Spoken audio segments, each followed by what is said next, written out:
à toutes et à tous pour une nouvelle vidéo. Bon, je vous l'avais expliqué le dernier coup dans la vidéo de la comète P que j'allais faire la comète L et la comète LV. Donc c'est normal, hein, on verra. Comète L, toute neuve, que j'ai fait plaisir quand j'étais ado, me l'acheter chez Mazda directement. Elle est belle la même heure, elle est belle. Franchement, ça c'est... Je vous raconterai trois histoires. Trois histoires sur ce modèle-là. La première, l'achat. La deuxième, mon premier luminaire. Et quand j'étais ado à l'hôpital. J'en ai trois anecdotes sur ce luminaire-là. Vous pouvez pas imaginer. C'est une mine d'or, ce truc-là. La comète, elle, franchement, c'est une intermédiaire avec la première fois qu'on voit l'optique, justement, la petite story. Mais bon, c'est l'optique spéciale. J'ai fait une vidéo avec des faces cachées de Mazda. Donc on a vu que la comète ou l'Estoril, ça a une optique DEPA 250, sauf que c'est regrainé tous les coins. Mais franchement, j'ai hâte de vous montrer cette lumière-là. C'est un luminaire que je kiffais récupérer à l'époque, mais j'ai eu l'occasion d'avoir neuf. C'est bien ça, hein, c'est ouh. Bon, je vais vous montrer. Je jubile là-dessus, c'est tellement beau. Oh. Voilà. Elle tient quand même un petit peu dans le... Je recule un petit peu. Voilà. Voilà un petit peu la comète. Alors, je vais peut-être la prendre autrement. Parce que là, en fait, je me fais hyper mal au doigt. Voilà. Petite comète LV. Une comète L. Donc, bien sûr, toute neuve. Pas une seule rayure. Bon, il y a simplement, on le voit le... Quand ils ont passé la pouliche dessus pour la faire. Donc, bien sûr. Donc, bien sûr, quand c'est neuf, c'est propre, hein. Donc du coup, on fait un petit peu le tour du lumière, tellement que c'est neuf, en fait il y a même des bavures de plastique qui sont sur le côté. Nagri. Donc là, donc un petit peu le tour, donc c'est pareil, dedans une SHP toute neuve. Oui, parce qu'avant je mettais dans ma collection des lampes neuves. Ça fait beaucoup de lampes neuves pour des collections de lanternes. Donc du coup, ce qui fait, voilà, donc là je vous expliquais pas mal de trucs, il y a vraiment des trucs très intéressants à découvrir. Donc du coup voilà, donc on va pouvoir regarder tout ça avec amour. Alors, voilà. Donc l'optique, comme on a vu là, l'optique de Mazda EPA 250. Bon, alors pour ma part, déjà c'est simple. Il y a plein de petits détails qui tuent. Déjà les boutons. Les boutons c'est pas les mêmes que les comètes P. Mais ceux-là en fait c'est ce plaque noire et le truc ailleurs, tu vois. Et donc du coup la vasque, c'est pas des crochets sur le côté. C'est pas des crochets, en fait il faut tourner un quart de tour un petit peu la vasque pour l'ouvrir. Alors du coup ici nous avons des crochetons. Donc là je les ai pas mis parce que ça servait à rien. Mais ici de base on a des crochetons pour tenir la vasque. Oui, parce que de base des comètes ont des petits crochets pour tenir les vasques en fait. Mais on les met jamais ou des fois ils pètent.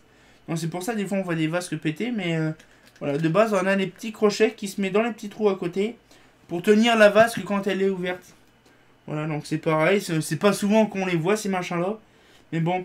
Donc là, du coup, une petite Mazda Comète, par contre, elle est dégueulasse, elle a pris la poussière.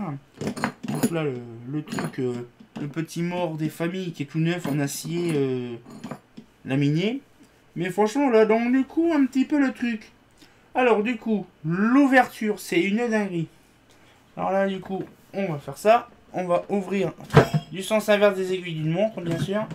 Et on a la face d'ouverte. Bon là vous imaginez que le truc de base il reste ouvert.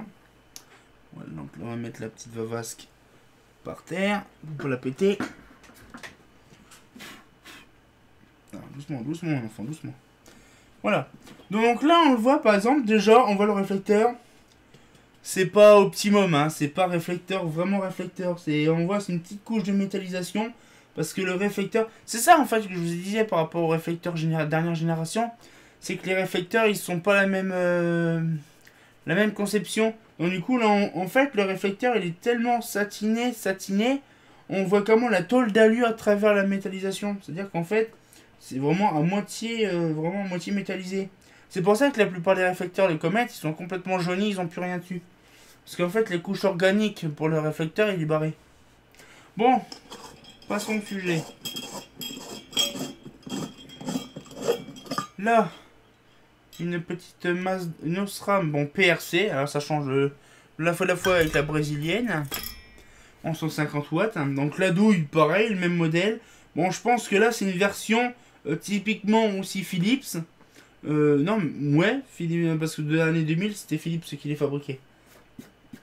Pour Mazda. Bon, c'était une lumière Mazda, mais c'est pas Turnout, mais Miribel qui les faisait. Alors voilà un petit peu le truc. Et donc, du coup, là, je vais vous montrer un truc. La vasque. Là. La vasque, elle a une particularité. Donc déjà, on va la remettre là. Ça sera déjà bien, on va peut-être la remettre avant de la péter, avant de faire un exploit de qualité. Voilà. Hop là.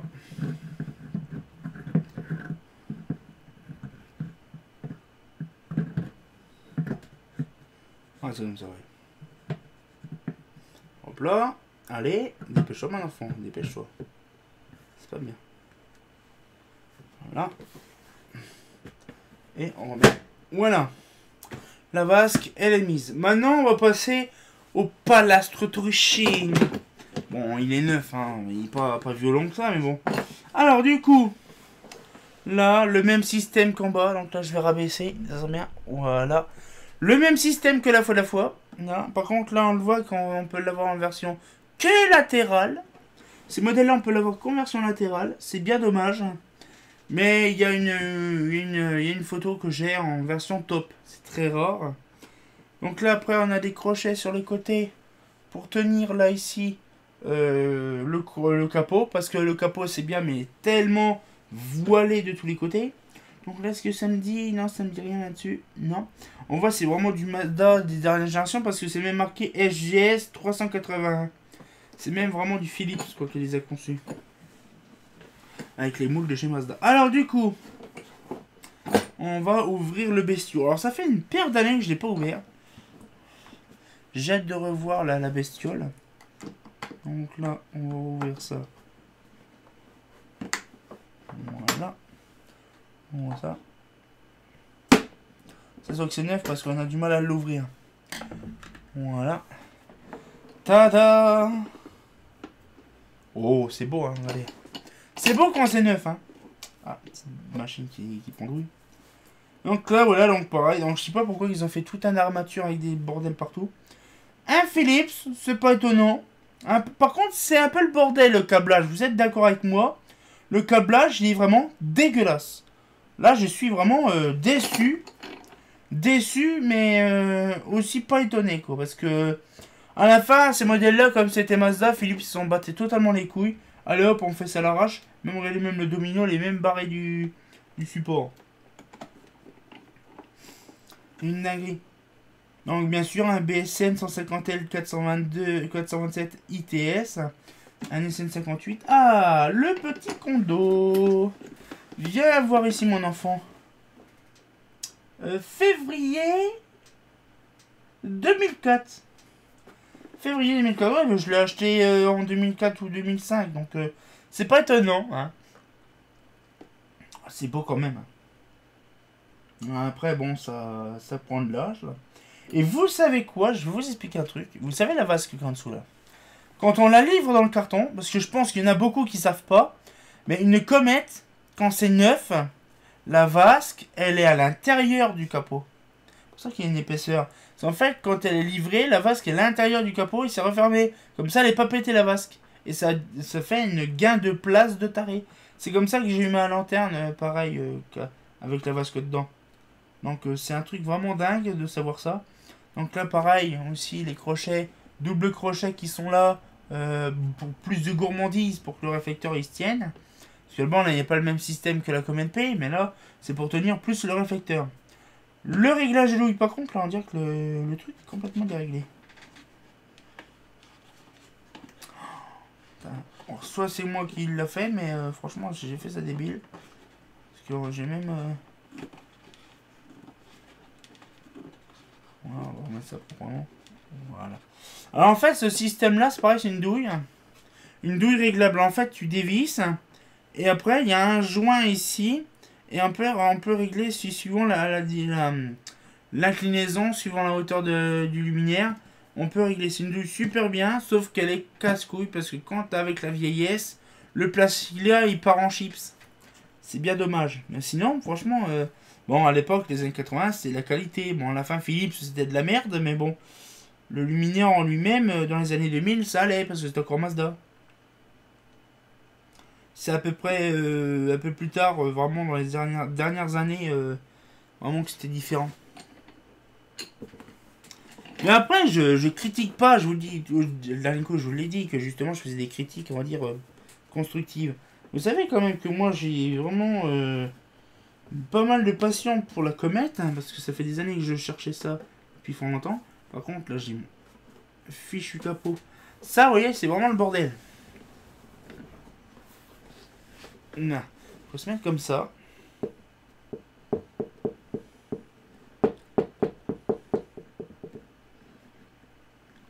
Un truc qui bloque.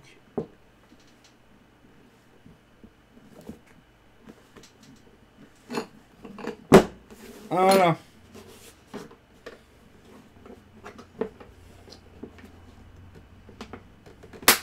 Voilà. Donc voilà un petit peu le truc. Moi, j'espère que ça vous a plu, hein, parce que j'aime bien vraiment vous montrer des choses intéressantes.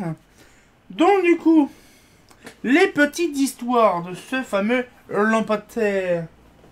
Bon, je vais mettre ça de côté parce que sinon, je vais casser des choses. Là. J'en mettrai ça tout à l'heure. Alors, du coup, comme je vous ai dit, l'histoire de l'achat, l'histoire quand j'étais Kikou, et bien sûr, l'histoire de mon premier luminaire de la Mazda Comet-L. Alors déjà, la première fois que j'en ai récupéré une, c'est quand je l'ai acheté. J'en avais pas spécialement, on va dire quand j'étais, on va commencer par le début. Quand j'étais gamin, j'allais au collège et dans l'hôpital, il y avait pas mal de Comet-L. Épernay, il y a beaucoup de Comet LV, Comet P, mais pas de Comet L à Épernay. Il n'y a que à l'hôpital. Je sais pas pourquoi, j'ai jamais compris. Et donc, du coup, ça m'intéressait parce qu'en fait, c'était un modèle particulier. Pourquoi? Parce que c'était entre la grosse Comet LV et la Comet P. Donc, c'est la Comet P avec une queue courte, quoi. Et donc, du coup, ce qui fait, c'est que j'ai eu beaucoup le temps de réfléchir. Et donc, du coup, je la voyais souvent à l'hôpital. J'en avais même vu installée sur un bâtiment à l'hôpital. Et maintenant, il est poubelle. Le bâtiment, il est complètement rasé. Et il y en avait. Bon, il y en a encore quelques-unes qui restent encore à l'hôpital. Maintenant, ils sont rééquipés en LED. C'est dommage parce qu'une comète en LED, c'est dégueulasse. Mais sinon, après, le truc, c'est que ça m'a fait vraiment plaisir. Et le deuxième anecdote, justement, par rapport à ça, j'en ai acheté une. Vous pouvez pas imaginer, ça m'a coûté un rein. Ça m'a coûté, alors de base, ça coûtait 500 euros. Et je l'ai acheté à peu près à 280 euros, à peu près. J'ai la facture, qui est pas là, mais j'ai la facture, justement, du luminaire, quand je l'ai acheté. Et je l'avais acheté via Mazda, donc via Rexel, mais chez Mazda. Donc c'était bien une grosse dinguerie à l'époque. Et la troisième chose, donc après justement là-dessus, c'est, on va dire, l'histoire, je sais pas comment je pourrais vous expliquer parce qu'on a déjà vu tout ça. L'histoire de quand est-ce que j'ai récupéré ma première Comet-L vraiment usuelle dans ma collection, parce que celle-là c'est une neuve, ça compte pas. Mais je suis parti un 14 juillet, je crois que c'était en 2010 ou 2011. Non, c'est mort, pas en 2011, plutôt en 2010. Je pars en ou 2009, oh, peut-être 2009 ou 2010, faut que je regarde dans mes photos. En fait, j'avais été dans un patelin, donc c'est Fanière, à côté de Chalon, et il y avait le feu d'artifice. Alors du coup, j'ai surkiffé parce que j'ai aidé, j'ai discuté avec les mecs qui ont posé le feu d'artifice. Et le fameux jour en question, j'y suis allé avec eux du côté pour montrer un peu ce qu'ils faisaient. Et donc ils faisaient leur installation de feu d'artifice du 14 juillet.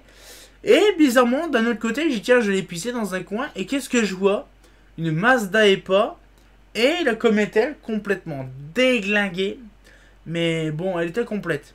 Il manquait la vasque, mais bon, ça c'est normal. Et donc du coup, c'est tout, j'ai dit, ah, il me la faut. Et donc du coup, j'ai récupéré aussi une pas comme ça. Je vous la raconterai. C'est bien français aussi. Je vous la raconterai aussi, cette histoire-là avec la EPA, ma première EPA.